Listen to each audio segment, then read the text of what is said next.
From the Weather NorCal Command Center, this is your Evening Update.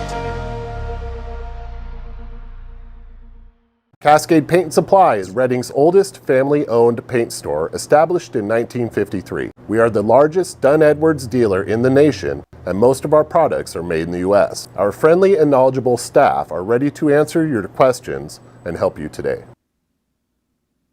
Well, as we'll be talking about in this forecast, is we've got quite a storm heading our way tonight and into tomorrow. It's going to have an impact to the point that I am going to have a special edition of Coffee with Kruger tomorrow morning on Saturday at 6:30 in the morning. This is when the storm will be pushing through. We'll be looking at heavy rainfall, gusty winds, heavy snow. There are going to be a lot of impacts over Northern California. So get your day started, especially if you have travel plans at all on Saturday. Get your day started with Coffee with Kruger tomorrow morning to get the latest updates so you know what to expect as you're heading out the door and what to expect through the day on Saturday, and not to mention the weekend. So that's Coffee with Kruger tomorrow morning, Saturday morning at 6:30. Be sure to check out all of my social media platforms: Roku, Amazon Fire Stick, WeatherNorCal.com, the app, the works. We'll see you tomorrow morning at 6:30. All right, here is the deal. So here's the storm system I've been talking about. The next storm, it arrives tonight and into tomorrow morning. Now, I'm expecting there to be travel delays due to chain requirements, but not just that. The winds are going to be a problem out there as well, and not to mention the snow and even the heavy rainfall. Now, after Saturday's storm, I do expect to see slightly warmer conditions and not to mention drier conditions in the forecast. So here are the overall impacts of the storm that I'm tracking closely. Number one, chain requirements. Now, I think it's going to start off as low as 3,000 feet. That's tonight, that's early tomorrow morning. But as we go through the day on Saturday, we're going to start to see those snow levels slowly climb. That will mean less of a concern at 3,000 feet, but then it gets less of a concern by 4,000 feet. Then eventually it's going to be mainly around 4,500 to 5,500 feet, but it's going to start off fairly low. Gusty winds. Now, it's mainly in central Siskiyou County where we've got the biggest concern there, and that is, of course, the Shasta Valley. Could see gusts there upwards of 50, 60 miles per hour. Now, winds are not only going to be strong there, I think there are going to be other areas. The valley could see gusty winds at times. The mountains will be looking at gusty winds at times. And with those winds, you're talking about blowing snow and low visibility, creating more travel hazards. But on top of that, wind damage could be a concern. Power outages, right? Down trees.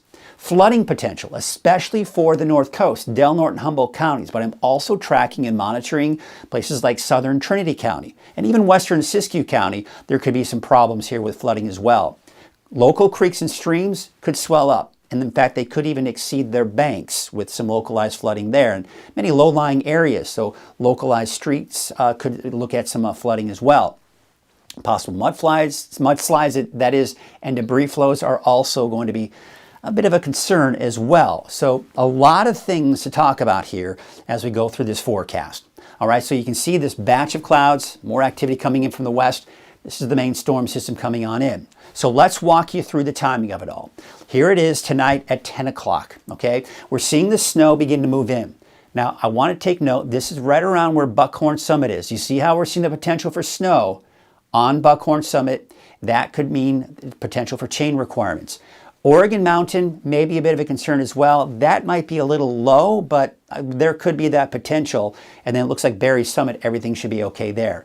On I-5, there could be some chain requirements there. However, the heaviest snow is not here at this point. So Caltrans may be able to stay ahead of what's going on I-5, but be sure to keep checking in those latest road conditions, and of course you can see some light snow off to the east. Let's take you to tomorrow morning. Look at this. Now we're seeing the main band of heavier rainfall moving in. This is when we look at the potential for heavy rainfall and gusty winds beginning to move in. Gusty winds especially for central Siskiyou County. So here you can see the heavy snow around Mount Shasta City, not to mention Highway 89. This is where we could be looking at chain requirements early in the morning. We take a look at Buckhorn Summit. By 6 a.m., we're getting in that transition where snow levels are beginning to climb a bit. So Buckhorn Summit may be less of a concern by 6 a.m. But once again, check the latest road conditions before heading out, and watch Coffee with Kruger tomorrow morning at 6:30 before heading out so you know what to expect. Let's take you into the noon hour on Saturday. Still Heavy rainfall out for the north coast, but look at this for southern Trinity County. Look at western Siskiyou County along Highway 96. This is going to be a concern for the flooding. I think the biggest concern, this whole area right here. Creeks and streams, local streets, we're talking the potential for mudslides and debris flows, especially the burn-scarred areas. But look at the heavy snow that we're still seeing around Mount Shasta City. This, once again, is going to be a concern with the chance for some chain requirements out there. Heavy snow, you can bet there are going to be a lot, if not already, chain requirements east of I-5 here. The heavy rain is also going to be making its way through the afternoon into the valley with some gusty winds at times. But notice now, by 3 p.m., we're beginning to see the rain begin to taper off for the coast, but still, look at where the heavy snow is. We're still seeing that. But look at the Highway 299 corridor. Again, not concerned about snow, but heavy rain, mudslides and debris flows could be a bit of a concern there. There you can see the snow that we're seeing again east of I-5. Now, by 6 p.m. on Saturday, we have another little batch of rain here that could create more problems for Del Norte and western Siskiyou County. The snow is tapering off, but still some scattered snow flurries out there and some heavy snow making its way into the Sierra. Things are drying out for the valley as well. You can see through 10 o'clock. Still some scattered showers, maybe a scattered snow flurry here and there, some light snow off into the east here, but Saturday night into Sunday, things are starting to taper off. However, we're still seeing maybe a few flurries early Sunday morning.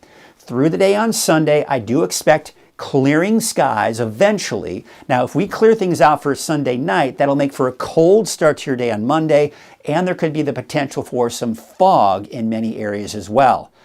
All right. Let's take a look at those forecast rainfall totals. I think we could see anywhere between 1 and even 2 inches of rain once all is said and done for the valley. How about the coast? 2 to even upwards of 3 inches of rain. This is why we're concerned about flooding. But look at this here. We could see some flooding here, and not to mention western Siskiyou County. We're seeing less rain, as typical, off to the north and east. How about that snow? I think we're going to be in the lower end of the 8 to 12 inches for Mount Shasta City, but we could be looking at a decent amount of snow out towards Mount Shasta City. You saw that on Futurecast. I mean, that snow just kind of continuing to fall through the day on Saturday.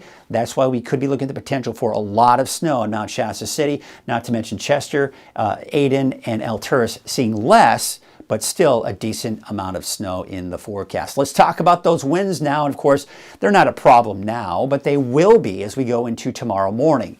There's Shasta Valley, central Siskiyou County. 50, 60 mile an hour winds are not out of the question. You're also seeing some other areas. Look at the valley too, especially around the southern end of the valley, seeing the winds picking up at least. Okay, now we're going to take you into the noon hour on Saturday. Still very strong winds for Shasta Valley. 50, 60 miles per hour. Here you can see some gusty winds making their way into the valley and into the many parts of the eastern mountains. With snow, blowing snow, low visibility, you get the idea. It's going to be another travel hazard out there. Let's take you to Saturday, 5 p.m. Still the winds are gusty, but they're starting to show signs of dying down. But now we're seeing still some gusty winds for parts of the valley and even in the eastern mountains. Then, finally, by Sunday, the winds died down and we don't have to worry about it much more. Of course, we talked about the potential of what those winds could do. Down trees and power outages are a concern. This particular forecast model has been keeping us dry all week long for next week. However, it is showing signs and giving in a little bit here for Wednesday morning, giving us a potential for some showers possibly by midweek. And then as we go into the end of next week, fairly dry, but into that next weekend, maybe another chance for some showers entering the picture here. Now, I want to show you the trend that I've been looking at here. You see this ridge of high pressure right here in the warmer air that's associated with it? This will be building in through next week. However, we're going to see a storm system ride over that ridge, which won't be as strong. I was talking about this during the noon forecast. We were watching and looking at this point in time when the ridge was much stronger. And if we had a ridge that was doing this, there'd be no storm that could penetrate it. However, there's a storm that will ride over this ridge and could potentially bring us some showers. For now, I'm keeping Wednesday dry until I see more consistency. But just note that by Wednesday of next week, there could be that potential for some showers, especially along the north coast. Then on Thursday, that ridge kind of rebuilds back in again, should die down as we do see that potential for, not, of course, a week from Saturday, another chance for some rain. There's that warmer than normal conditions here with that ridge of high pressure as it builds in next week. Now the wave heights will be increasing here for tomorrow because of that storm system moving through, upwards of 15 to 17 feet. Not as high as some of those stronger storm systems we've seen in the past, but still some pretty high wave heights as we go into your Saturday. The good news is by Sunday, as the storm system winds down, we're beginning to see those wave heights wind down as well. Here's a marine forecast for your Saturday. Southwest winds at 15 to 25 knots. There you can see your waves coming in from the southwest and from the west. Your low and high tide, sunrise and sunset, and there is that small correct advisory for this evening through the day tomorrow. Here's what it looks like for tonight. It's going to be quite chilly. I think we could see temperatures drop down to the mid to upper 30s, some low 40s in the valley, and in the low to mid 20s for the eastern mountains. How about those upper 20s, low 30s for Siskiyou County? Low 30s for Trinity County, upper 30s for the inland areas, and for the coast, we've got those temperatures in the mid to upper 40s for those overnight lows. All right, here's your neighborhood by neighborhood forecast, starting off with Trinity County. Now, again, you've got snow levels at 3,000 feet on Saturday. Keep in mind, they'll be the lowest at early in the morning and then start to rise throughout the day on Saturday. Once again, we dry things out Sunday, and for now, I'm keeping next week dry. Same story for the North Coast. Heaviest rainfall will be on Saturday, drying out on Sunday, and then dry for the rest of next week, most likely. As I mentioned, maybe that chance coming in on Wednesday. 55 degrees for Klamath, 56 for Crescent City for your Saturday, and 56 degrees in Trinidad. We take a look at your Siskiyou County neighborhood forecast with 43 for Fort Jones, 38 degrees for Weed. Snow levels starting off at 3,000 feet, but I do expect places like Mount Shasta could see snow through the day tomorrow, and that's where we could see some of that heavy snow out there. Take you out to Modoc County for your Saturday. Snow, of course, through the day, upwards of around 3,500 feet, and then climbing to probably above 4,000 feet after that. 38 degrees for Calpines. Look for a high of 37 degrees in Aden. And your eastern mountains neighborhood forecast, temperatures mainly in the upper 30s and low 40s. I do expect drier conditions by Sunday and keeping it dry through next week. And your valley neighborhood forecast, brought to you by Haas Farms. We've got temperatures in the upper 40s. There's that rain, heavy at times, but it dries out by Sunday and should stay dry through most, if not all, of next week. 42 degrees for Whiskeytown, 46 degrees for Redding, and 45 degrees for Bella Vista. It is going to be a chilly day out there for your Saturday. Here's a look at your 7-day outlook for Redding. For your Martin Luther King Jr. Day, if you happen to have the day off, should be a pretty nice day with a temperature of 56 degrees under partly cloudy skies. Temperatures eventually climbing up into the low 60s, possibly by the end of next week.